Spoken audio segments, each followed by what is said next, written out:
اعوذ باللہ من الشیطان الرجیم بسم اللہ الرحمن الرحیم الحمدللہ والصلاة والسلام علی رسول اللہ وبعد۔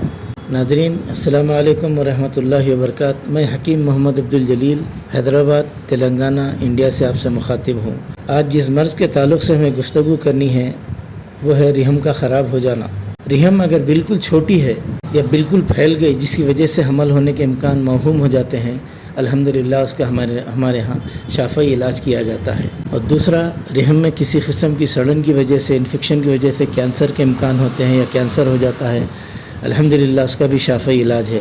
مینسوریشن کی جو کثرت ہوتی ہے، کثرت سے حیض ہو کر لڑکیاں لاغر ہو جاتے ہیں، 1-2 خوراک میں بند ہو جاتے ہیں۔ اور تیسرا ہے کہ بعض لڑکیوں کو 2-2 3-3 ماہ تک یا 1-1 سال تک مینسز بند ہو جاتے ہیں، الحمدللہ جوشاندہ سے اور پیسٹنگ کرنے کی وجہ سے حیض جاری ہو جاتا ہے۔